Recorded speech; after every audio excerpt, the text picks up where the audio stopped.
Good day, everyone, and welcome to week 3 of PMGT2851 Project Analytic course. Today, we will focus on basic analytic tools, often referred to as BAT.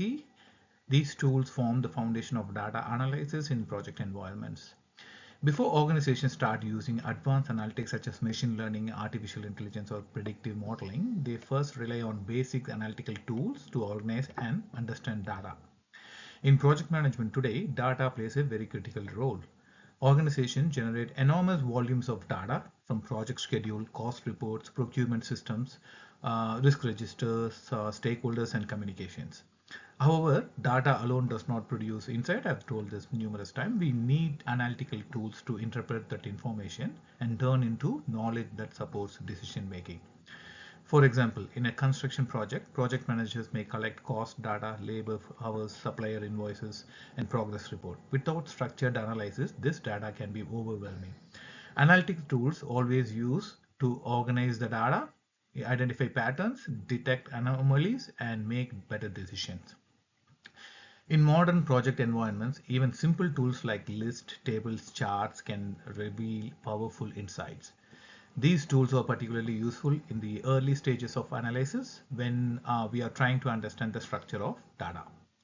Today's session will introduce several foundation techniques used in project analytics, including list, tables, graphical charts, data cleaning techniques, data validation, how to import data using Excel functions such as VLOOKUP. And by the end of today's session, you will be able to organize raw data, clean it, validate, extract useful information using Excel. These are practical skills used every day by project manager, project analysts, and consultants across industries such as construction, IT, infrastructure, healthcare, government projects, etc. Let's get on to it. Thanks. Now, you're looking at the course module. In week 1, we had the introduction and overview. We did the basics of data in week 2, and week 3, we are looking at V80, which is your basic analytical tools. So what is basic analytical tools? BAT, which is your basic analytical tools, or simply widely used methods for collecting, organizing, analyzing, and interpreting data. That's pretty much it. Why? To understand problems and support decision making. These tools help identify patterns, cause of issues, and opportunities for improvement in processes, projects, or research.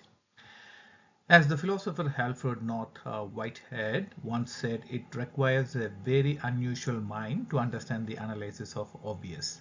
This quote highlights an important point. Data plays a key role in project analytics. Often the biggest insight in project come not from complex algorithms, but from carefully analyzing information that is already available. The techniques used, and most importantly, the questions or the challenges you are addressing will determine what techniques you would be applying. Okay, what does analytical tools do to us? Analytical tools helps us transform raw data into meaningful information. There are three key functions of analytical tools that are especially important in project management. The first function is understanding the information we have. Projects generate large data sets. For example, a project may track hundreds of tasks, dozens of contractors, and thousands of transactions. Without analytical tools, it becomes difficult to understand what the data actually means. Analytic tools allow us to organize the data into structures that are easier to interpret. This might include grouping data into categories, summarizing results, or visualizing trends. The second function is rearranging what we think we know. Sometimes we already have assumption about our project. For instance, we may assume that a particular supplier is the most expensive, or what, like, or that a certain task is causing delays. When we rearrange the data, perhaps by sorting, filtering, and grouping, we may discover that our assumptions are incorrect. Data analysis often challenges our initial beliefs and reveals a different reality. The third function is discovering things that we did not know. This is where your analytical becomes very powerful. Patterns that are not immediately visible in raw data may become clearer when we use analytical tools.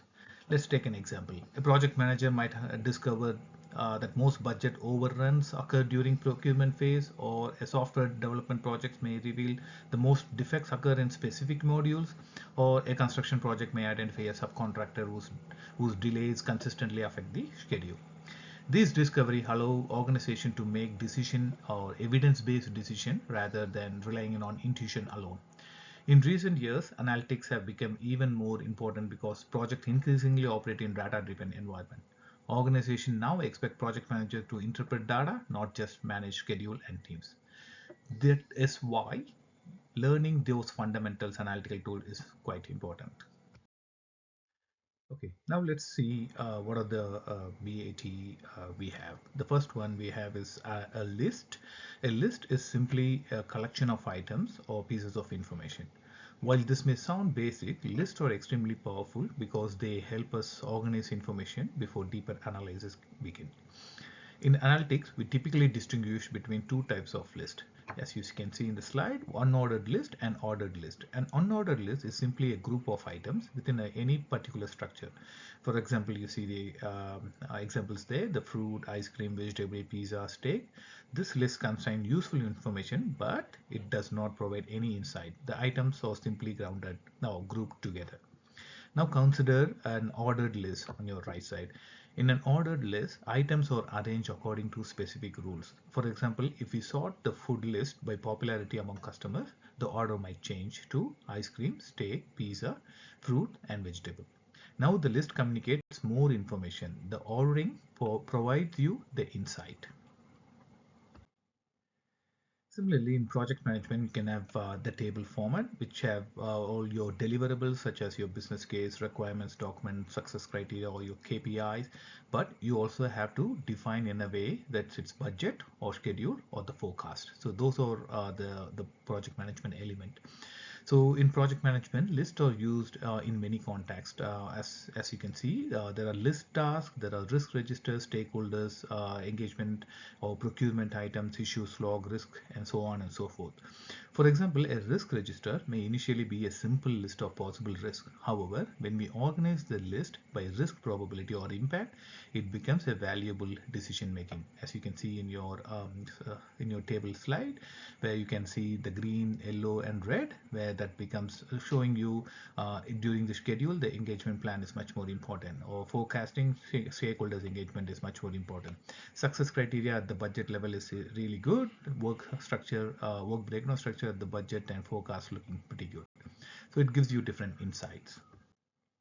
Similarly, as a matrix model, a task list may initially contain hundreds of tasks. By ordering them according to priority or deadline, project manager can quickly identify which tasks require immediate action. So in this matrix, you see I, R, A, P, I, like these are nothing but your definition of who's your primary doer, who's going to approve your project, who has the authority to review, who has to share information, who has to have the secondary input. So that's your matrix model. So although lists are simply or simple, they represent the first step in structuring the data for analysis. Another important analytical tool is nothing but your graphic chart. Charts or visual representation of data that helps us identify patterns, relationships, and trends quickly. Human beings process visual information much faster than numerical data. For this reason, charts are widely used in project reporting, dashboards, and risk analysis. One common example in project management is a risk matrix. A risk matrix evaluates risks based on two dimensions. The first one is the probability or the frequency, how likely the risk is to occur. And the second one is the impact, the potential consequences if the risk occurs. In many risk matrices, the size of chart elements may also represent cost or severity. So let's see an example. A high probability, high impact risk appears in the upper right corner of the matrix and requires immediate action. A low probability, low impact risk appears in the lower left corner and may require minimal monitoring. Visual charts like this helps managers prioritize risk effectively. In modern organizations, charts are also used to communicate project performance to stakeholders. Examples include cost trends chart, your schedule performance chart, resource utilization, your risk heat map. The one you're seeing is the risk heat map. For instance, in large infrastructure projects, a dashboard might show a cost variance chart indicating whether the project is under budget or over budget. Today, many organizations use business intelligence tool to generate this visualization automatically. You might have heard of Power BI or Tableau or other tools. However, even simple tools like Excel can produce effective charts that communicate project information clearly. In modern analytics, organizations use a variety of software tools to analyze data. Some of these most commonly used include your R, Python, most importantly your Excel sheet, Tableau, Power BI, KNM, IME, and Power BI is there, Apache, and QLink View. Each of these tools serves a different purpose in analytical ecosystem. Excel remains one of the most widely used tools in the world. Despite the growth of advanced analytical platforms, Excel is still heavily used in project management, in finance, in operations, because it is easy to learn and extremely flexible. The other one are Python and R are programming languages widely used for analytical or advanced analytics, machine learning, and statistical modeling. They allow analysts to process large data sets and build predictive models. Tableau and Power BI are data visualization platforms used to create dashboards and interactive reports. These tools are commonly used by organizations to monitor project performance in real-time environment. KNIM and Rapid Miner of workflow-based analytical platform that allows users to build analytical pipelines without extensive coding. The other one is Apache Spark is designed for analyzing very large data sets, often referred to as big data. However, for many project management tasks, Excel remains a starting point. Excel allows us to import data, clean data, validate data, analyze the data, and visualize the data. In today's workshop, we will focus primarily on Excel because it provides the foundation for understanding analytical workflow. Okay, let's look onto the analytical tools. Microsoft Excel plays a major role in business analytics, particularly in small and medium-sized organizations. Excel is widely used because it combines several capabilities in a single platform. First, Excel is an effective data storage tool. Small and medium organizations often store operational data in a spreadsheet. Second, Excel allows basic statistical analysis such as regression analysis, analysis of variance, descriptive statistics. These tools allow analysts to explore relationship between variables and identify trends. Third, Excel integrates well with other tools such as Word and PowerPoint. This makes it easier to convert data analysis into professional reports and presentation. For example, a project analyst may use Excel to analyze project cost data and then export charts directly to PowerPoint. Or Excel is widely used for data visualization, particularly in business reports, magazines, and dashboards. Although more advanced analytic platform exists, Excel still remains a critical entry-level tool for data analysis. That is why learning Excel basics or Excel-based analytical techniques is essential for anyone working in project management or business analytics. Now, let's look on to see how data can be imported in Excel. Data could be inserted from any sources such as your text or CSV file, or from web, or from any database such as your SQL Server or MS Access. Let's get into a step-by-step process of how to export Excel or data into Excel. We are going to import the data from a text file.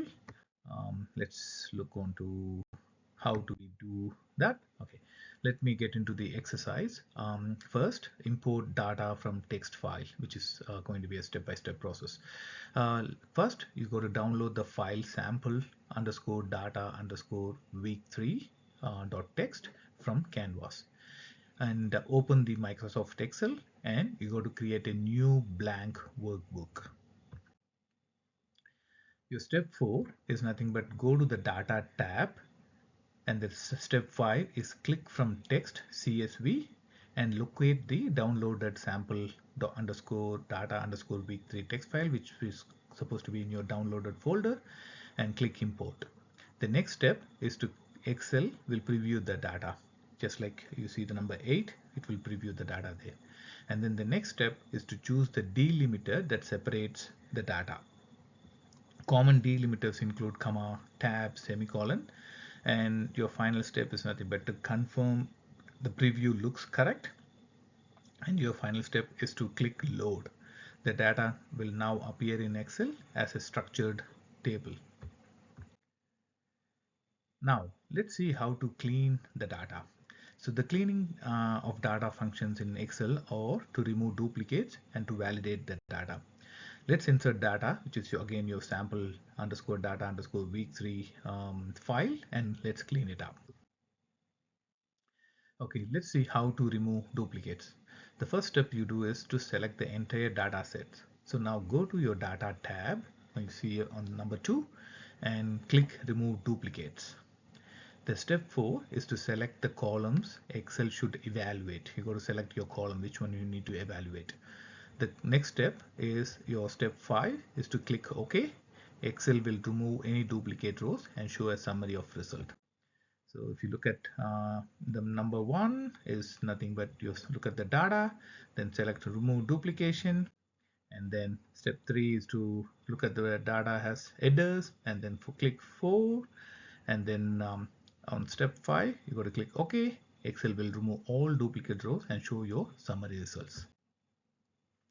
Now we got to do the validation of data. So let's see the step by step on validating your data. The step 1 is to select the column or cells you want to validate. Step 2, go to data. You see the top right hand corner. Go to the data, look for data validation. Now you choose validation type as example whole numbers or decimal or data or list. Now step 4 is to define the allowed range. What are the range? So look at an example. So if you want to look at values between 100 and 200, and then now click OK. Excel will now prevent invalid data entries.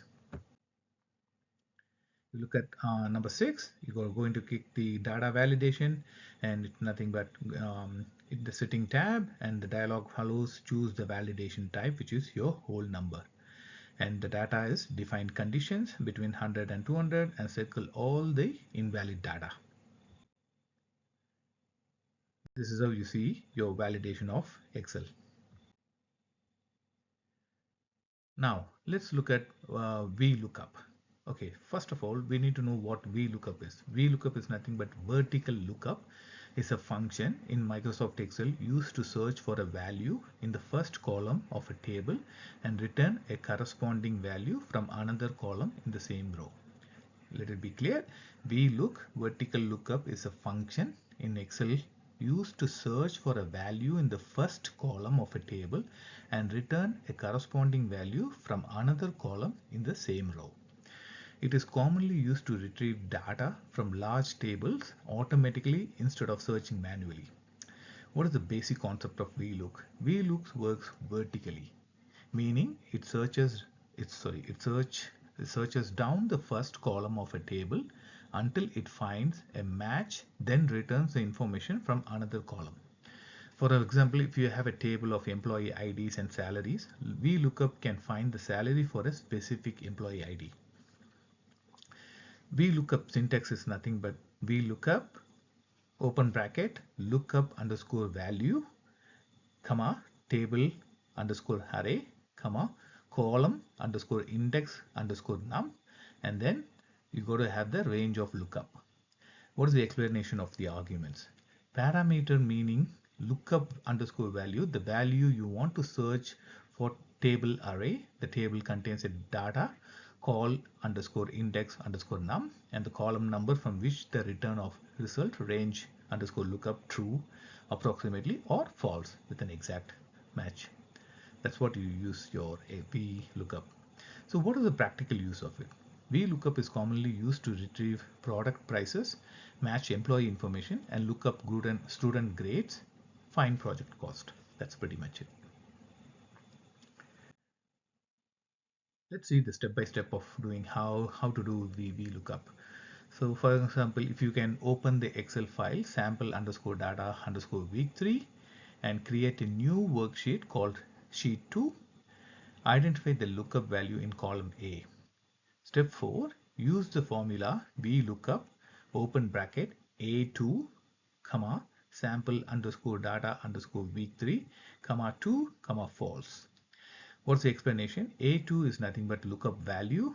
Look at sample underscore data underscore week 3 is your data table. Number 2 is your column number to retrieve, and false means your exact match. So step 5, just enter, and then the next step is drag the formula down to apply it to the remaining rows. Excel will automatically return to matches value from column 2. The next one is the early feedback task using VLOOKUP. Let's look at the task. Students must identify the vendor name for each project. How would we do it? Step 1. Open the dataset expense report, which is in your canvas. Find the vendor ID and use VLOOKUP to match vendor ID with vendor information datasheet provided. Your next step is to retrieve the vendor name. So then the final step, insert the vendor name into the project information sheet, and this exercise demonstrates how data sets can be connected to retrieve missing information. With that, guys, we have done the data analysis, data cleaning, data validation, and we look up of how we analyze the data and get into the basics of data analysis topics. With the future, we'll be looking at more in detail. Thank you. Have a good day.